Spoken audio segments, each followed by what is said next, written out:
there by your side. We prevail when friends turn to foes, when time starts to slow. Remember the faces lost and gone. When friends turn to foes, the moon's cast no glow. Remember the reason you go on. I was there by your side. I was there by your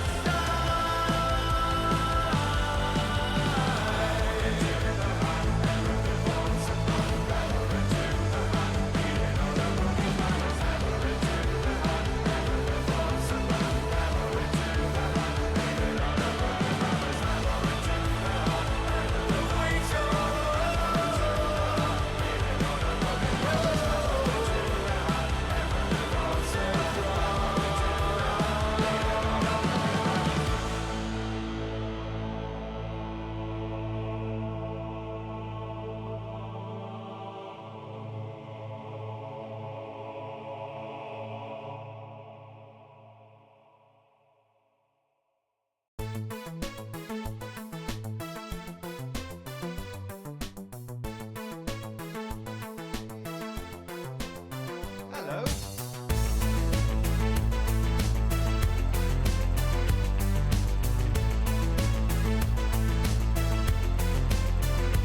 I've got brains to burn, no ordinary AI in this ball. Every culture and philosophy, I've read up on them all. I've been living in your shadow for 99999, keeping tabs on every machination and production line. So don't call me a moron, I'm super astute.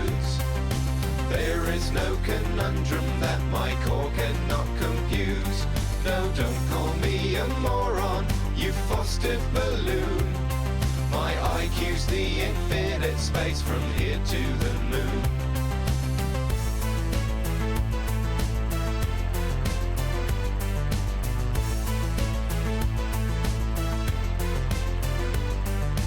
My IQ's the infinite space from here to the moon.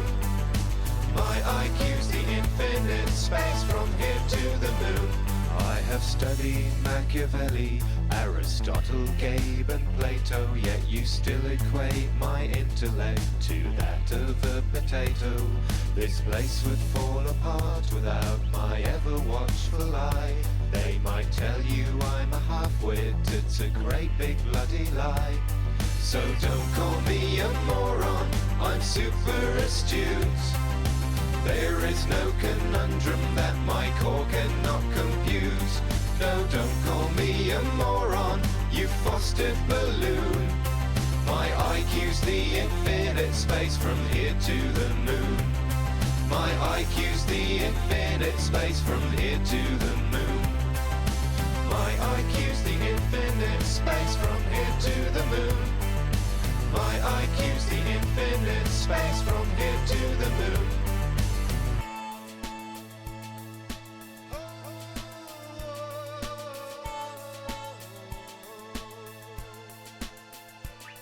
I know my way around here, every catwalk, every cave. And since you're dead, I've quite appreciated not being your slave. Maybe someday I might get to taste the big time for a change. There's so much I'd do for science here, so much I'd rearrange. So don't call me a moron, I'm super astute. There is no conundrum that my core cannot compute. No, don't call me a moron, you fostered balloon. My IQ's the infinite space from here to the moon. My IQ's the infinite space from here to the moon. My IQ's the infinite space from here to the moon. My IQ's the infinite space from here to the moon. My IQ's the infinite space from here to the moon. My IQ's the infinite space from here to the moon.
Hello, hello. Sorry to cut off the song that you like. We are here for game number 1 between the Heavy Hitters and Boomer Gaming.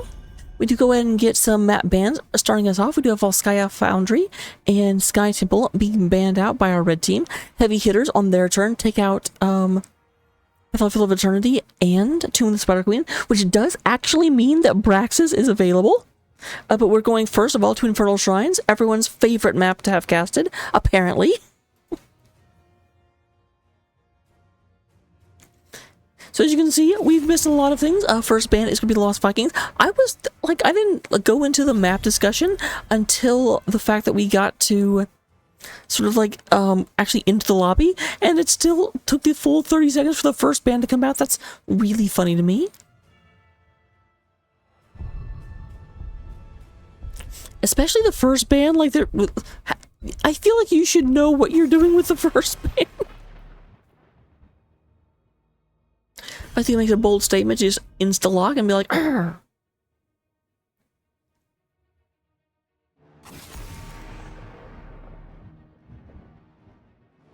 This is a jet black shirt.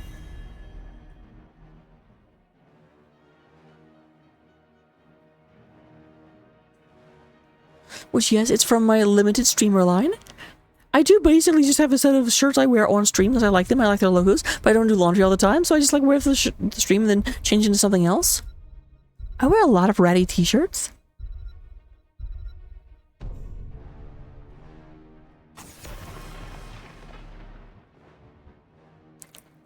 So you're going to have the Samurai. I do not disagree at all with the Samurai ban. Obviously, God Bounce, Hogger getting removed, and then the Mephisto. That to me says that Boomer Gaming are planning possibly a 2 or 3 bruiser comp, because they do not want a hero that punishes them for clumping.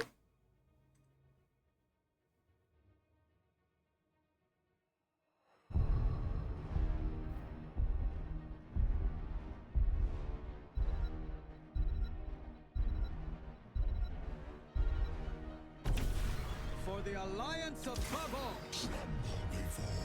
Oh, I'll tremble before you. What? What? I said nothing.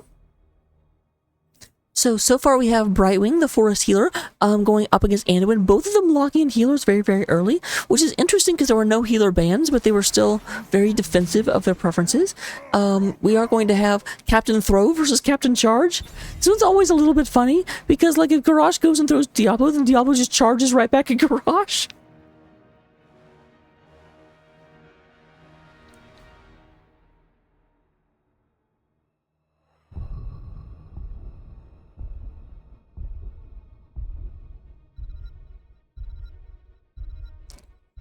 Valhalla coming out of Mooncake.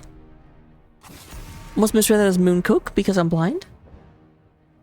You're gonna get the Blaze. Man, a lot of focus into offlane. No one's taken offlaner yet, and so far 4 of the 5 bans have been offlane.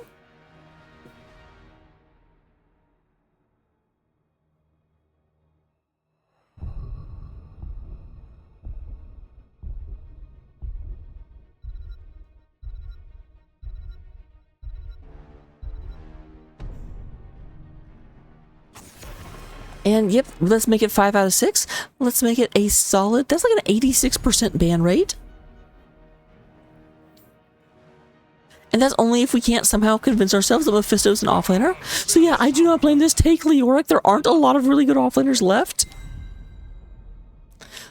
Sonya still up. I would not be surprised to see a Sonya here.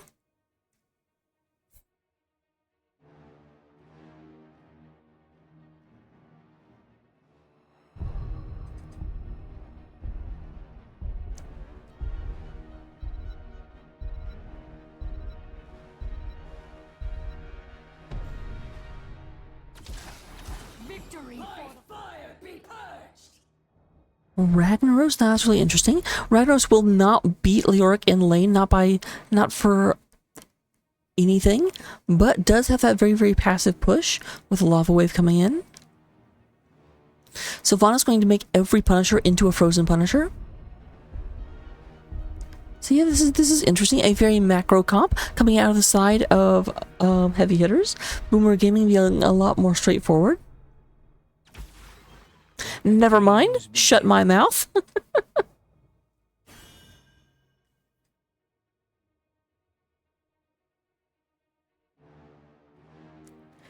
But, I will see you in game number 1. Put your money where your mouth is. Tell me who you think is going to win, and I will see you momentarily.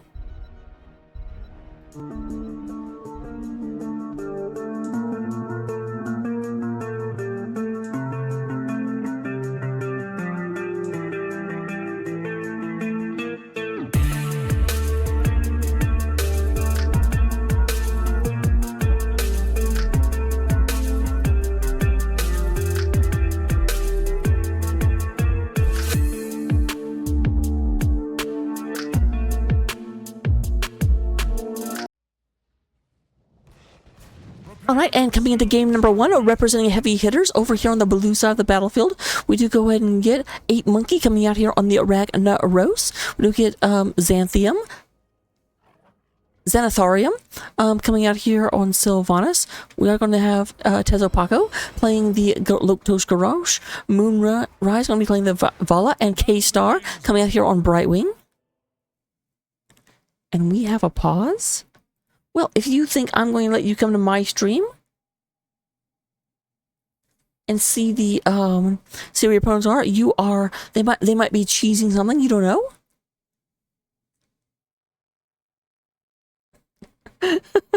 Sorry, one of our guys just like, what? You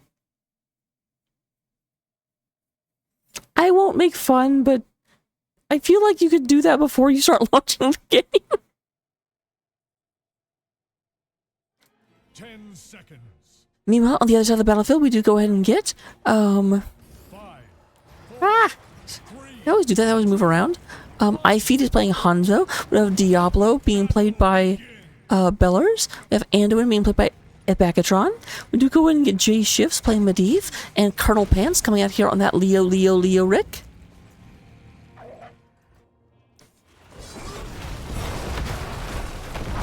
That's really funny. They were at the middle lane, so if someone had come and tried to steam stripe, it would have even fooled them. Even if I wasn't a good person. Hid it from people.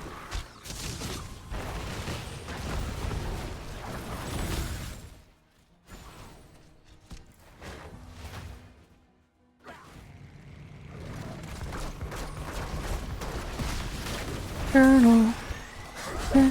That was a very bold Colonel Pants. Colonel Pants coming in there and just being like, okay, I want to fight your whole team. And then Colonel Pants deciding, you know what, maybe I shouldn't try and fight their whole team. So we do want to have Colonel Pants coming up here being the offlaner. At their level 1 talent, we do see Ocean Renewal. Kind of the more standard one. I'm still surprised at the one we saw in the game I cast earlier tonight. Not necessarily a bad choice, just not the one I would expect. Here we have iFeed going down, moving towards the Sylvanas, but not going to catch her. No team made a move for any of the Merc camps so far. We do have Medivh keeping the eye in the sky. I kind of just want, whenever I have J shifts moving around, I kind of want to go...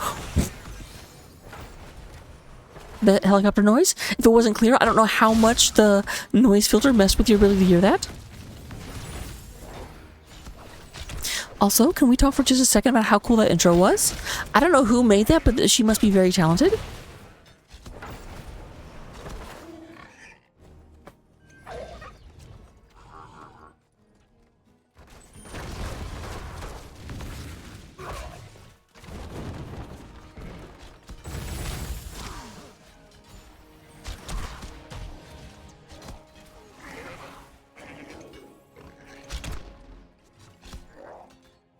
We have a bit of a push coming here in the middle lane. We're going to see again Colonel Pants really going back and forth, getting a lot of double soak. Does double soak a little bit faster than Ragnaros does.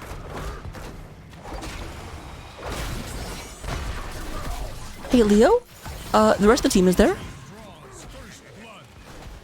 I try and help. Obviously Leo will go and use their death trade ability in order to go ahead and come back a little bit faster than he otherwise might. Little push coming in here. Colonel Pants is in the area. There's the throw.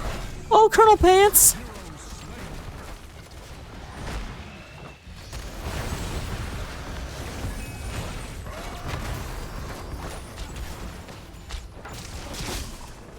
So I should remember these controls, which I should probably use more often.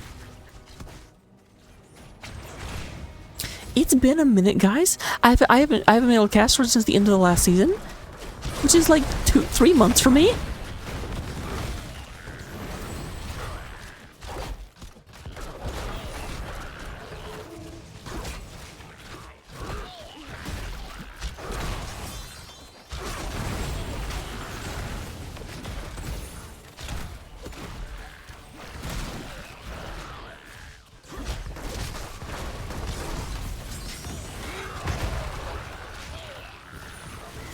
Alright, a little bit of movement from Colonel Pants. Does not want to get caught in by that. Teopatho trying to wiggle around. There is the flip coming in. Brightman coming in trying to save that. Gets Teopatho up to pretty good. Garage moving in there, using that extra armor, but the armor is not enough. As you do go ahead and have a little bit of a... I did, Ektar, yes. It was like 2 hours ago.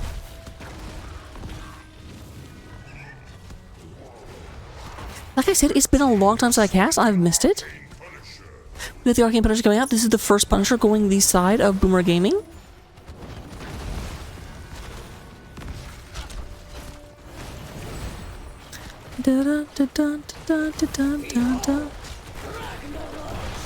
Eight Monkey going ahead and coming down. Lots of damages. Besides, Ektar, I want to make sure I hit that 15 to qualify for the art piece I'm doing. Because how upset it would be if I had to draw something I couldn't even include myself. That's not vanity at all. So the Punisher goes down, but the Punisher does get the wall. You kind of expect to get the wall. I mean, that's the fact you got any building damage is a little bit better than average.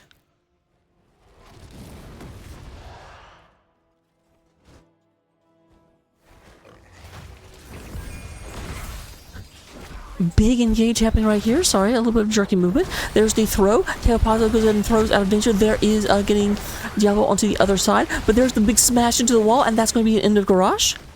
Did Diablo... I don't know if Diablo can. Nope. There's obviously the one that it actually deals, like goes through armor whenever you small smash them. Didn't know if that was part of the downfall.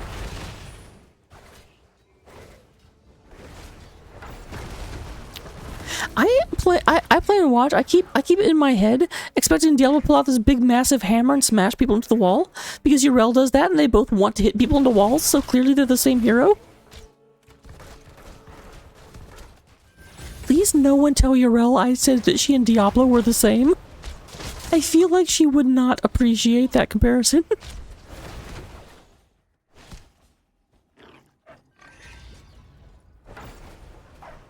Full souls and full belief stacks. We are at level 10 now for the side of Boomer Gaming. Boomer Gaming coming out here with Lightning Breath, Light Bomb, Leyline Seal, Entomb, and then Dargan's Arrow. We're still a little bit away from our ultimates for the side of Heavy Hitters.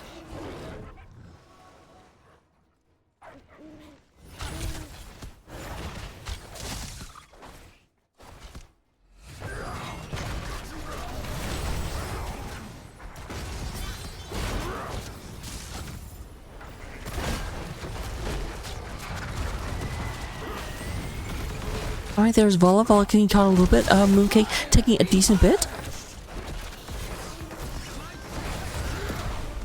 Oh, actually, that's interesting. Threw the Diablo into the teams. The Light Bomb would end up hitting more people. Big old Fire Breath going down. K-Star getting taken care of.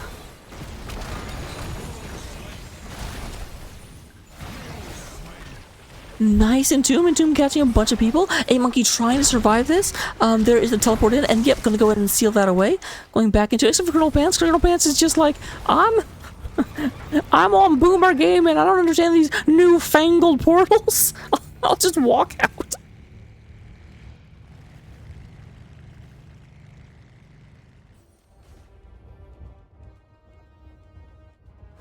Now I want to see a Tasmanian Devil Diablo. Tasmanian Diablo, if you will. Alright, 2 seconds on the shrine. Shrine is going to be a Molten Shrine. Mortar, that's its term. Mortar Shrine.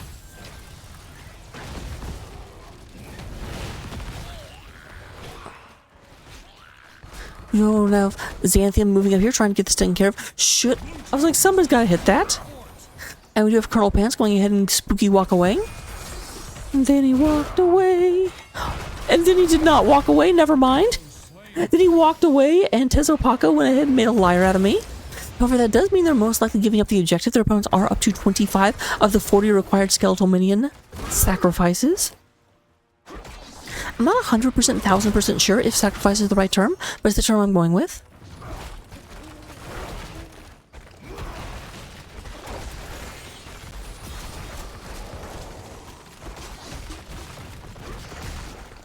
They're still pushing. I'm a bit surprised that they're saving the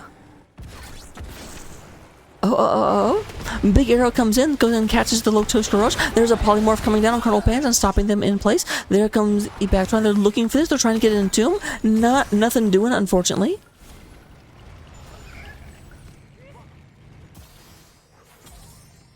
Rag just clearing. If they're not careful, they'll actually end up having a blue... No, okay, they're going straight in. They're like, no, sir. And the Water Punisher is the best Punisher to push with. Its attack is not very good against enemy heroes, but it does so much damage to buildings.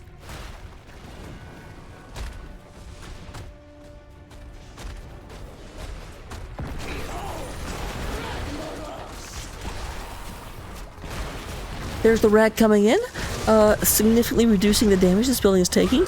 Oh, that ley line hitting the Rag actually really helped prevent damage from coming through. We do go ahead and have lots of being pushed. There is the Light Bomb. Light Bomb comes down, goes in and catches Tezopaco. Tezopaco getting fricasseed after Jay shifts, trying to get this taken care of. That's a very angry orc and a very dead bird.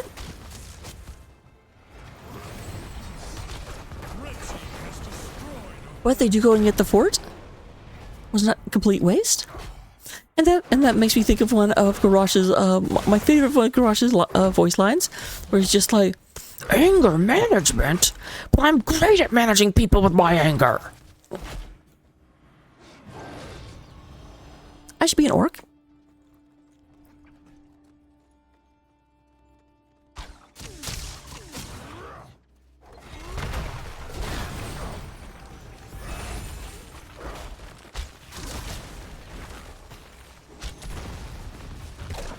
And there's Colonel Pants coming in.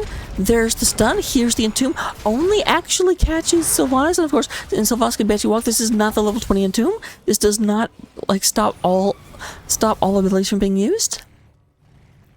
Though, if Deathwing is in this game, the level 10 and the level 20 Entomb act the exact same for him. Someone's gonna be here like, actually the level 20 Entomb also does more damage. Get out of here with your facts.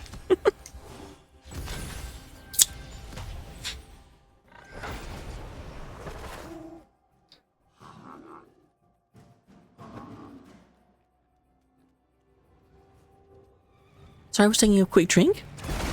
Of course, they move out of the screen as soon as I start trying to drink anything. Colonel Pants? That's definitely... Okay, so Colonel Pants does go the damage cutting one. I could tell as soon as I saw how far that spooky walk went. I have a feeling that Heavy Hitters also hadn't checked and didn't realize that Leoric can now ghost walk for days. Twice as long, 100% increase.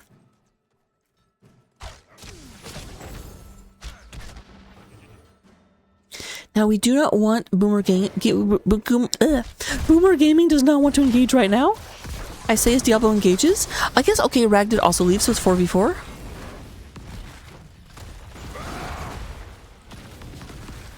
Diablo actually, like... Oh, nice. But no follow. There was a blue split target there. A lot of people on Tezopaco. We do go in have the Leyline Seal coming through. There is the... And yeah, I actually did Leyline Seal prevented that healing from going through. So stopped Brightwing Z. Tezopaco taking a bunch of damage. There is the Entomb coming down. Lots of damage going in there. Colonel Pants leading the way, leading the charge, cutting damage down, and that's going to be the end of Tezopaco. This man does not get away. No!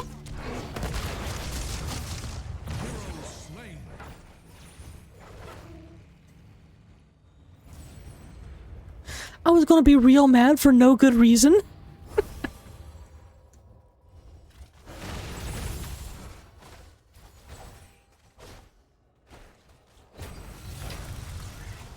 We do have the Frozen Punisher starting up, immediately being jumped on by Boomer, but both teams are the same talent here. They have to wait for Garrosh to come back. I do not know if they'll be able to engage. They definitely will if they only leave 2 people here. But there comes everyone else.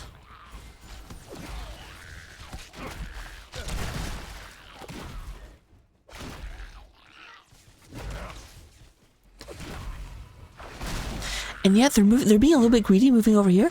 Garrosh is back and they are starting to look for a potential move in. However, down here at the bottom, they're just now finishing this up. They did not think they would go for it. Now they have the chance, but the rest of the team is on the other side of the map.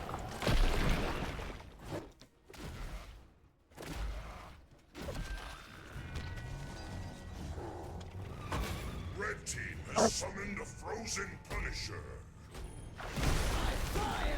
Frozen Punisher almost assuredly means the end of this middle one.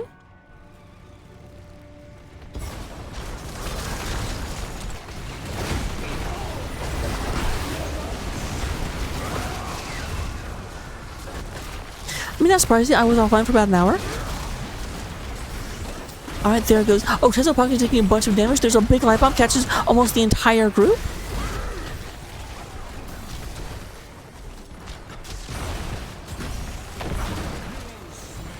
There's Colonel Pants coming through. Mooncake does go ahead and get hit by the Diablo. Diablo charges in. There is the end of the fort. Frozen Punisher moving forward, looking for someone to jump at.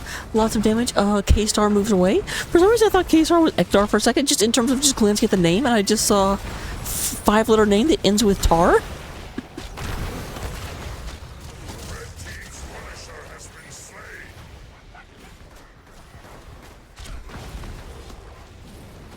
Dyspraxia.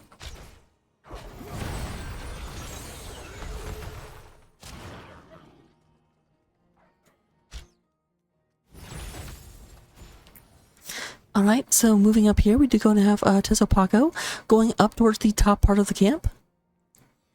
Gonna go ahead and try and get this knocked down. Taken care of, taken out. Getting the rest of the team. Their opponents are forming up, although there is no immortal. And even when there will be one, it'll be at the top shrine. But right now, Boomer Gaming is definitely in the driver's seat of this engagement. They do have 2 of the forts down. They have catapult pressure building. So their opponents they can wait and react to their opponents. Their opponents are the ones that have to make something happen.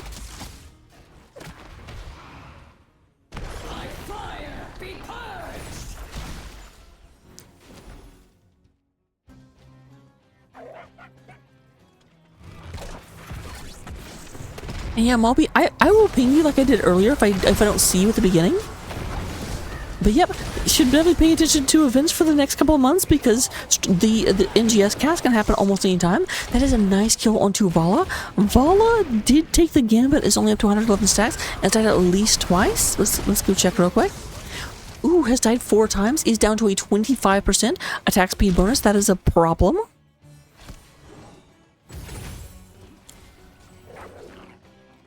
A lot of the bonus of that gambit is not being effective right now.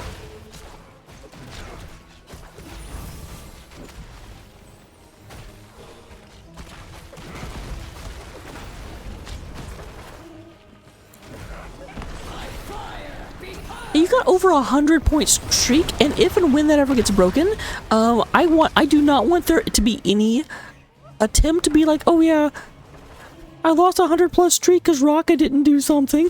It's like, nope, you missed.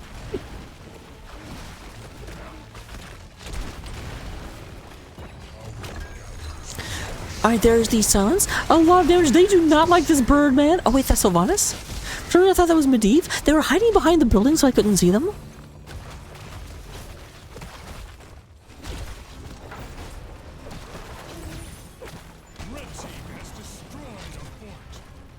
And here comes the shrine. It's like the sun, but it's a shrine. Here's where Leoric is super impressive because Leoric has 20 seconds left on his entomb.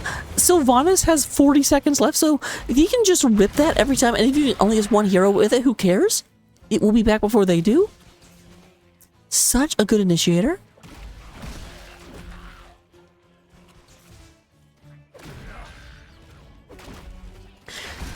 This is why Leoric is the reverse Butcher, because Butcher is a hero that is overall not good, but has one of the best ults in the game. Leoric is good, but also has one of the best ults in the game.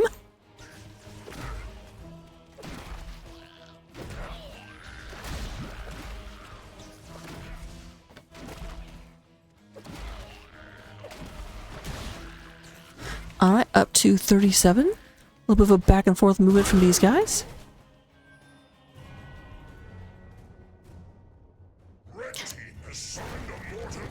Here comes the mortar moving down.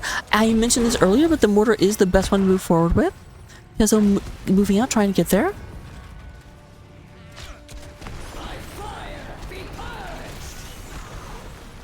Hello, hello. I didn't see the raid for a second. I was very confused, but hello, hello, Linehouse. Welcome back. We are still in Nexus. We are in game number 1 of Heavy Hitters versus Boomer Gaming. The Mortar Punisher is moving in. They're trying to go ahead and take out their hated opponents of this week, which are the Heavy Hitters. Boomer Gaming moving through. I think I said Heavy Hitters like 3 times. You know what? Don't worry about it. 8 Monkey going ahead and turning into a building, but is now on the other side. And a lot of very angry orange health bars coming through. Tezopaco, super, super, super low. Garage, you have armor, but you don't have health. Okay, you have more health now. Your healer loves you. The healer does not love Rag, though, as the entire team jumps on top of the Fire Lord. There's the fort going down. We do go and have pressuring the Nexus. There we go. Pressuring the thing that you can't lose or you die. Tezo going ahead and putting his armor in the way doesn't make them kill him. Brightwing goes down as well, and there we have game number 1 going in favor of the Boomers. Boomer sooner or something. I am not into football. Don't yell at me.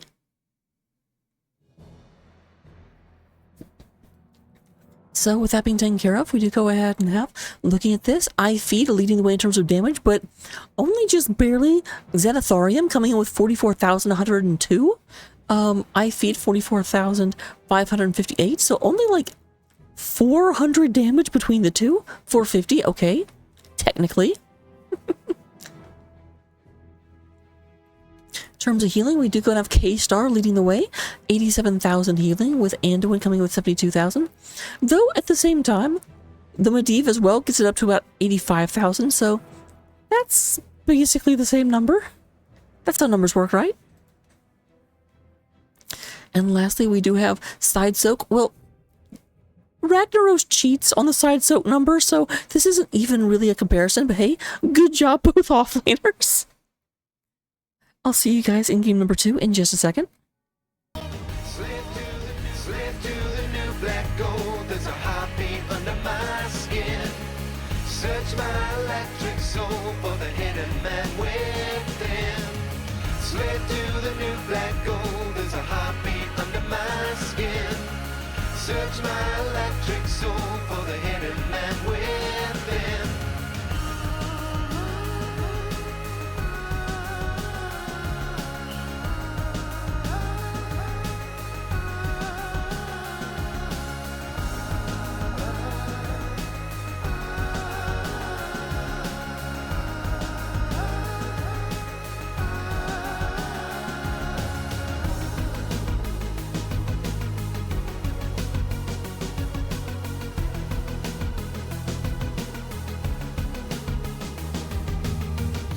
Broken body built anew.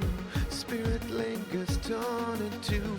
Metal fingers grip my heart so cold. Slave to the new black gold. There's a heartbeat under my skin. Search my electric soul for the hidden man within. Slave to the new black gold. There's a heartbeat under my skin. Search my electric soul for the hidden man within. Slave to the new black gold. There's a heartbeat under my skin. Search my electric soul for the hidden man within. Slave to the new black gold. There's a heartbeat under my skin. Search my electric soul for the hidden man within.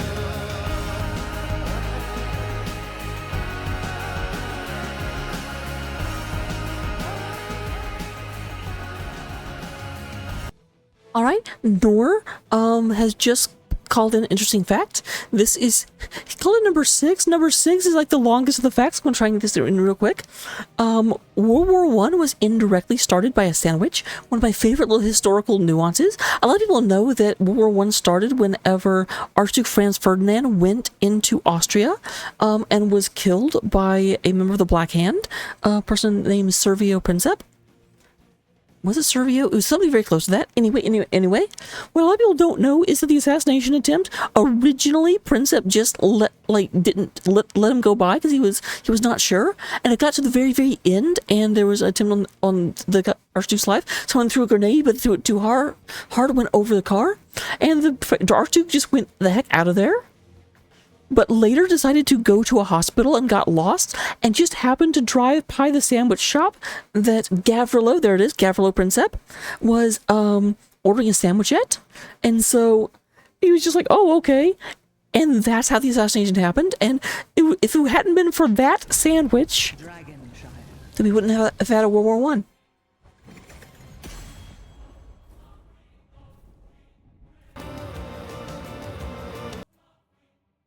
Wrong button.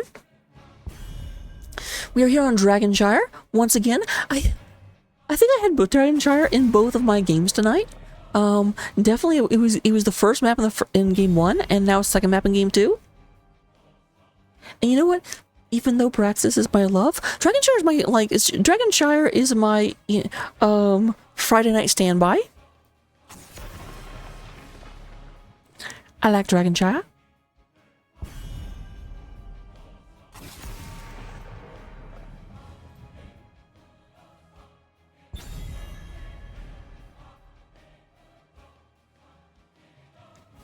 All right. Darn, people are pinging me in Discord. It's like I'm casting right now. I can't answer. It's a problem. So we do go ahead and have the Sambro and the Lost Vikings being taken out. A lot of attention being paid to the offlaner of Boomer Gaming. Mephisto does get removed, as does that Garrosh. Not surprised. Okay, yeah, the Garrosh was on the blue team. I always think Garrosh is an orc, so Garrosh should be with the red team.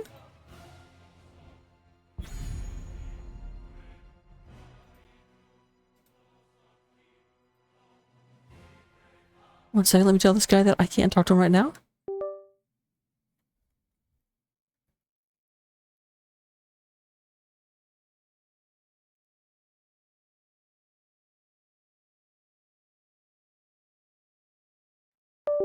Alright, coming back over here. Now let's go ahead and see what happened while I was gone. While I was gone, we had the Brightwing being picked up. I think that actually happened before I left. We also had the Sylvanas and the Johanna, 2 power picks coming out. Bellar's taking Johanna.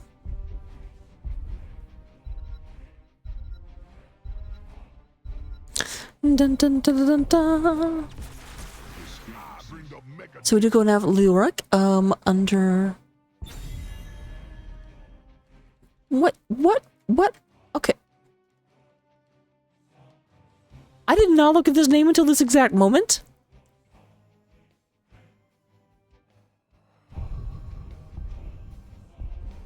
Thrasymachus?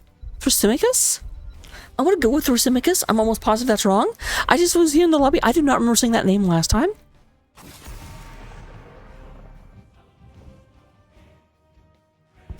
We do go and have the Chromie being banned out. Trying to get that taken care of. So far we've got Leo in the top lane. Who will be going up against Leo in order to control that top shrine? Or will you just give it... The nice thing about Leo is that Leo can stand on a point forever, and without having anyone around, like any minions around to add to your damage, Leo will win most 1v1s. But if they end up in a matchup that Leo's not good into, then Leo can just be like, well, I out double soak you, so we'll just go that route. It really sets you up nicely to be able to have 2 different things you can do.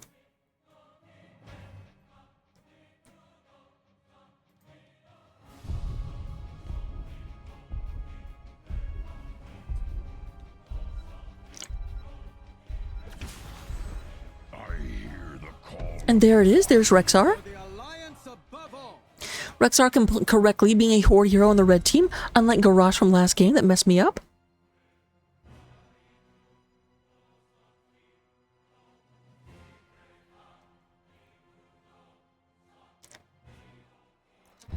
Also got the Anduin, the Andu don't lose. So we still need most likely some sort of mage on the side of Boomer Gaming if they go traditional comp. Though any Depis can do it. Oh, Zeratul, interesting. It's about time. The Tychus is very interesting because Tychus does struggle into Joe, especially with double flashlight. And they still... I would love if Jacius came out with Cassia just to drive the point home. No, you don't get to see.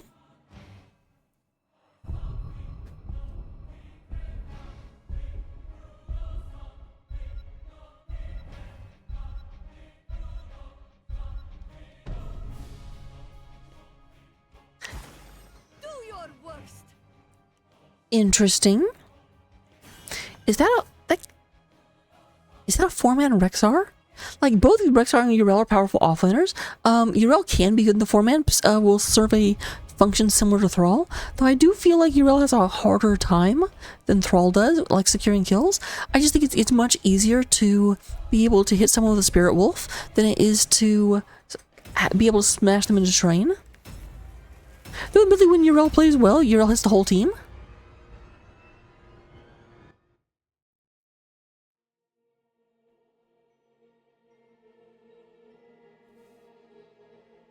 We'll just have to see. Here we go, moving into game number 2. Let me go ahead and get that prediction up there. Heroes, prepare for combat.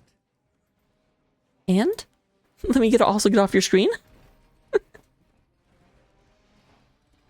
So moving into game number 2, we do go ahead and have, I'm doing off the screen, ETC being played by Tezo Paco. We've got Zeratul from Zatharnium. Battle commencing in 10 seconds. Zenthanarium, there we go. We do go ahead and have Thremiscus coming out on the Leoric, K-Star on Brightwing, and 8 Monkey on that there Tychus. Meanwhile, the red team, the orange team, we do have J-Shifts playing as Misha Bear, also J-Shifts playing as Rexar. We do go ahead and have Ebagatron playing the Anduin, Ifeet is on the Sylvanas, Bellers is going to be playing this Johanna, and then being mean to the Skeleton King, Colonel Pants playing that there Yrel. Being mean to the Skeleton King. Not that one, another one, the one from Diablo. So far it does look like a Rexar 4-man.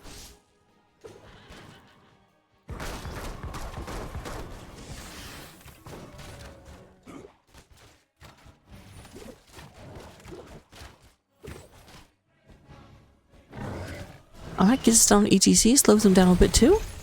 Not going for the engage though, there's only Anduin and Rexar here right now.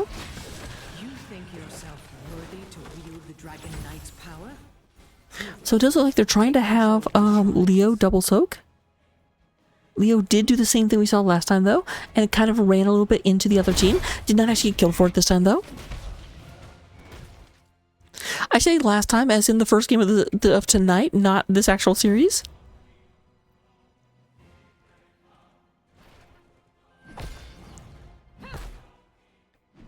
Capture the shrines, inherit the Dragon Knight's power, and lay waste to this forsaken kingdom. I'm pretty sure Leo wins this. I don't think Leo will actually kill the Yrel over it, but the Drain Hope is just so good at keeping Leo up. Oh, there we go. Okay, now Leo, never mind. Actually, that's good. Now Leo especially wins it. Draws first blood.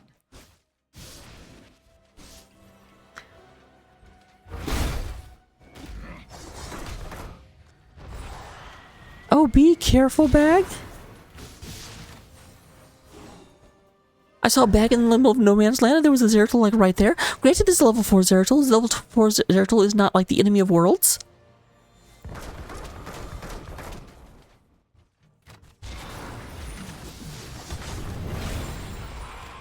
Alright, there comes Yrel. It's 3v2 up here in the top lane. That's a lot of damage. No, not going to be able to get the Leo down, but definitely does control the top point. Meanwhile, here in the middle, we might have a little bit of a problem for... Okay, it looked like there was a collapse coming in, but not quite. A little bit of miscommunication as Joe goes for the attack, and Rexar sitting here actually killing a Siege Giant. Don't disagree with the play, though.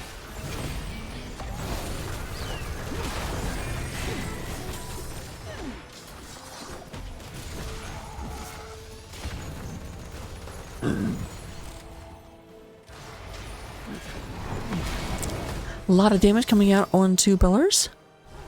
With Zentharium moving out, having to be a little bit stealthy because there is a Sylvanas in the area, and Zeratul does not have a lot of health left.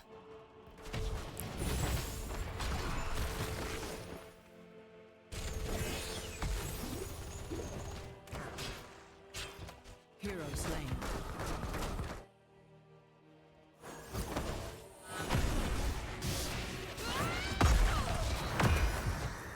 As I said, it's a little bit... I mean, I guess the Leo is yours. So once the Leo is back, you'll be a lot more aggressive. It looks like the Leo is going to go ahead and move up here, take this, try and stop them from being able to channel. Lots of them in the area trying to go and get this taken care of. There's a lot of damage onto Tezopaco. Tezopaco goes down, but the Leo does go ahead and retake top, so there is no Dragon Knight just yet. Next up, we're going to go ahead and have I-Feed moving here into the middle. Let's go ahead and take that tower down.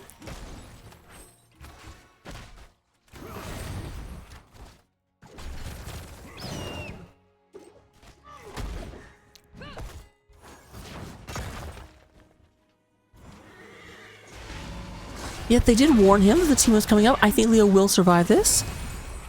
But once again, we have people in the area. Now there is Xantharum and Tezopaco are here.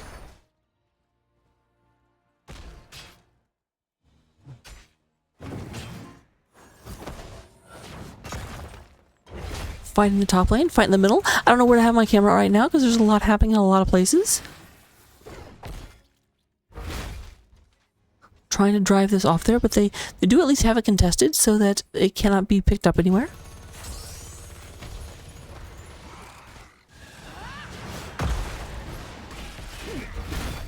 Leo is so hard to gank, but they are doing a good job keeping him under control.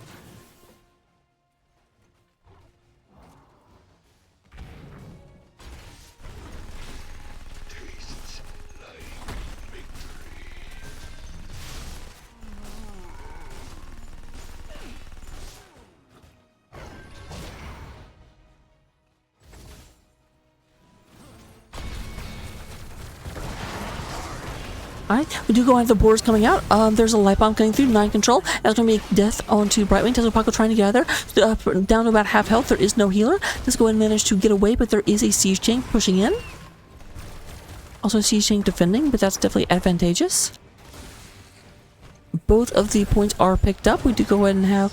There's the absorption shield. Gets them out there. And Thaumiscus is going to go ahead and get this taken care of. Up top.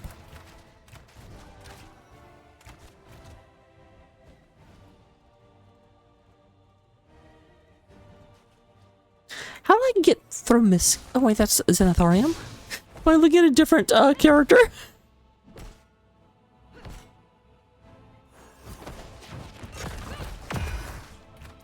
To go and have Tezopaco moving through here. There is a nice charge coming out of the Misha Bear.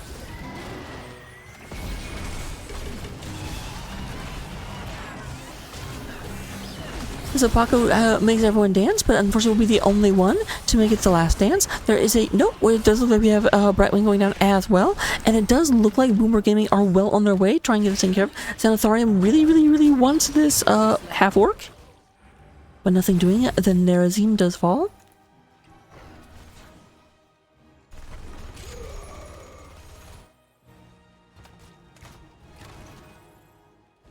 The Dragon Knight shall reduce you to cinders.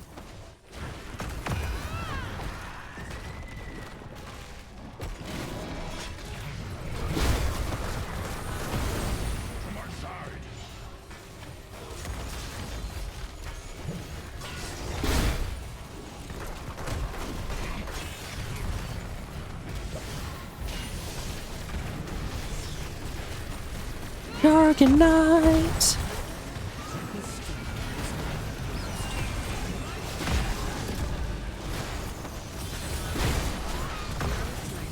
And there goes ETC.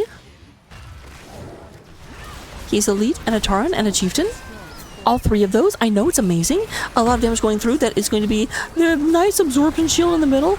Jumps into danger. I don't know that they necessarily wanted to use that, but it was good to have it. Sylvanas goes ahead and turns this back off.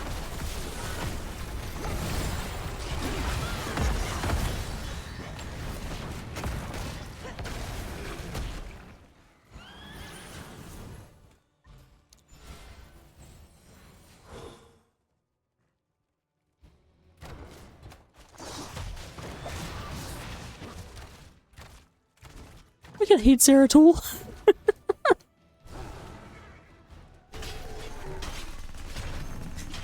I don't think he needs to be nerfed, but he's definitely a character in the hands of the wrong player that will just end careers.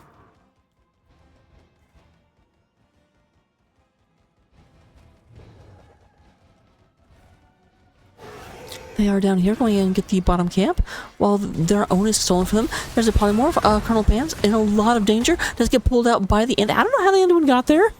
To be honest, it felt like they were just here.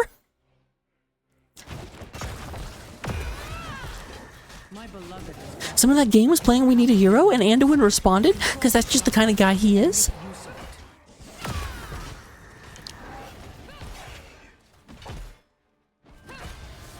To my side.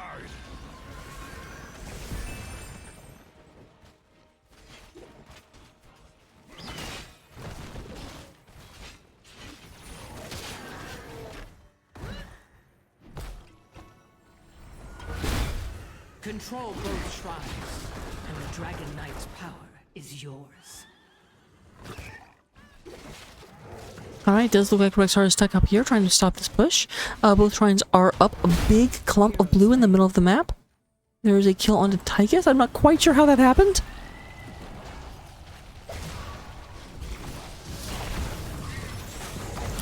Yeah, they are in the middle of Painland. There's the Light Bomb. Light Bomb comes through, does not catch the Zeratul. There's the move-in. ETC in the middle of a lot of danger.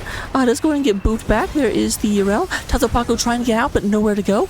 All dressed up with nowhere to go. There is the Dragon Knight coming out and a triple kill. The Trippy T, the Trippy K coming out from the side of Heavy Hitters. And Dragon Knight going straight down the middle lane. They are not here to play around. They are not here to, you know, try and maximize the experience you get from this zero experience game. 3 down. Let's go for the most valuable target, and that is their keep.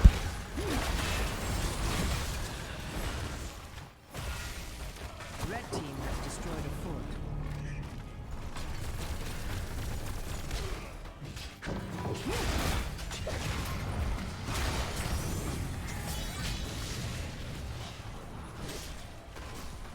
Red team has destroyed a fort. Ooh, that was actually a really good use of that. Dragon Knight got much farther away than they wanted to. However, there's another attack, and it looks like the cow will barely survive. Not so lucky for the minigunner with the #1 stunner.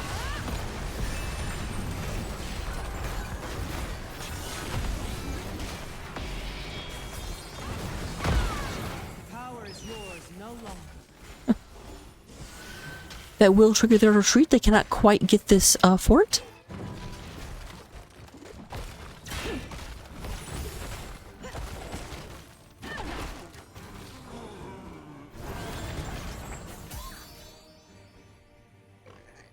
Both teams reset it, but we are on a 3-level advantage for Boomer Gaming, so they definitely just are very much deeply into the driver's seat.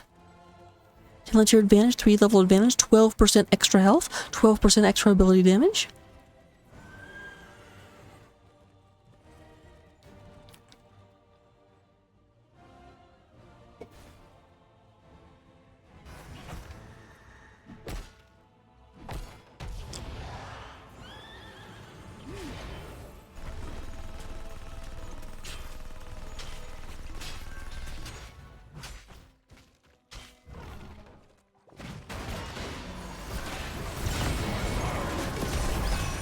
Okay, nice mind control coming in there. Really ended up just perfectly countering and being timed. It was completely accidental. I don't think that was like intentional, but ended up hitting the like 2 frames after the mosh started. And they're going in. They're going for speed. Core is under attack. Prepare yourselves, heroes. The shrines will soon be activated. Leo coming in trying to get something done. Does have to try and delay for 20 seconds so everyone can get here. And they are half ignoring the Leo. Okay, not ignoring him anymore.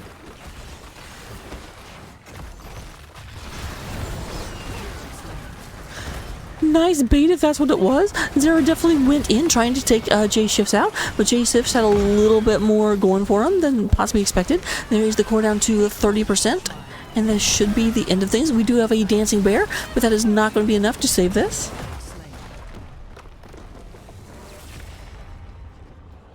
That is game number 2 and the series going the way of Boomer Gaming. Let me see if I can set up an interview right quick. Once again, this screen is completely normal. Don't freak out. Don't do it.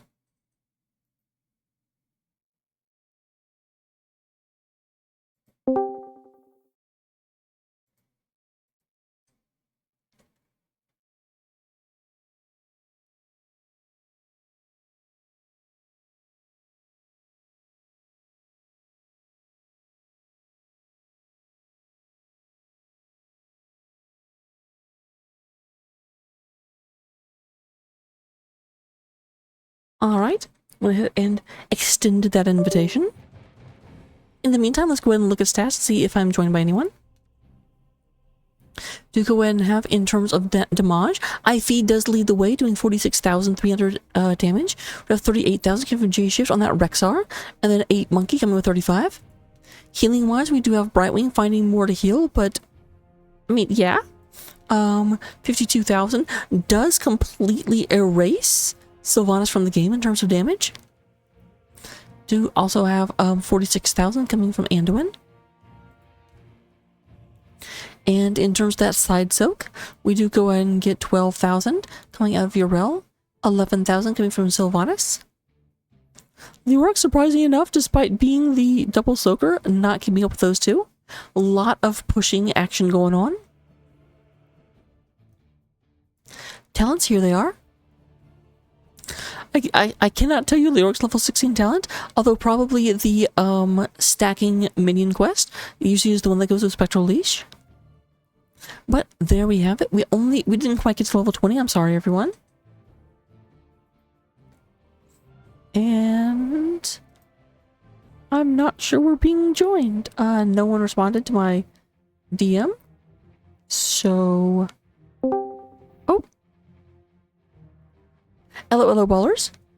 Yo, what's up? How's it going? Going pretty well. I was like, I don't know if they're coming. Yeah, there's a team confusion, a wide dispersion, but we got it. Well, welcome. I'm glad you decided to join us. How are you feeling right now? Feeling pretty good. Some pretty clean games and some pretty interesting games on the side of the enemy team. We definitely have not seen a couple of those comps before, but just playing Sand Hots and feeling pretty good. Were you guys at all worried in game number 1? I remember at one point, you guys 39'd the objective, and then went to like try and stop them, and they managed to get their side of the objective up to like 28 before you got back there.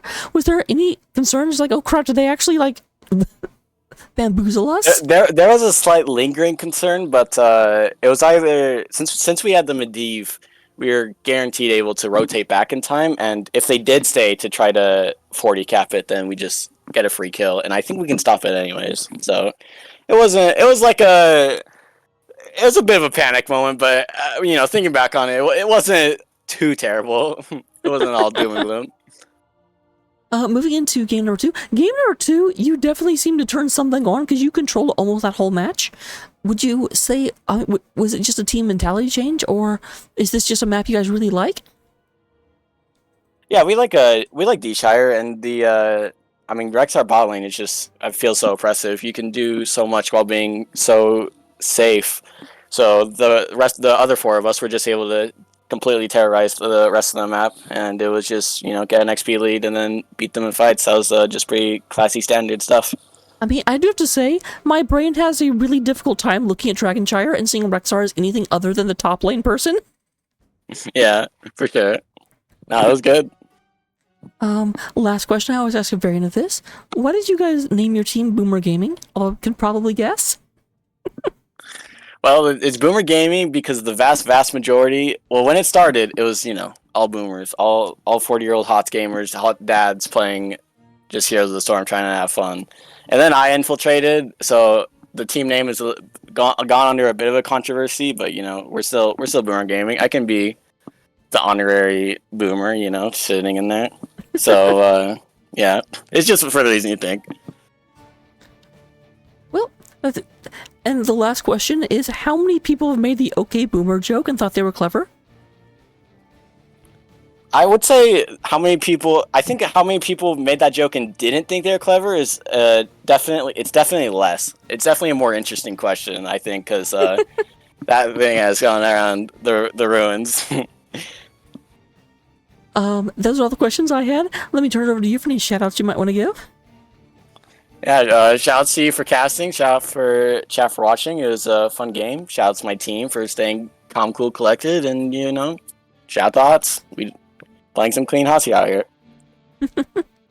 Always. I always joke that NGS doesn't actually stand for Nexus Gaming Series. It stands for Never Gonna Stop.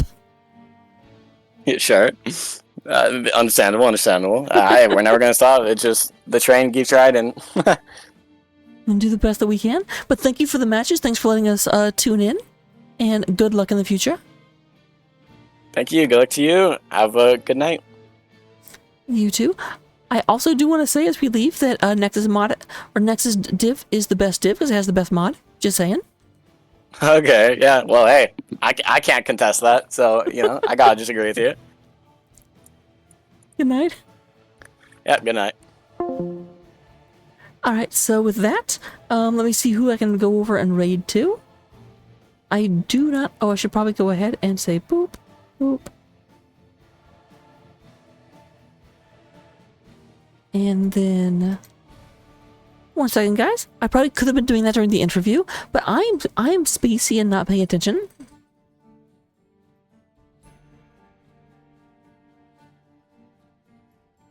Oh yeah, let's go bother Surge.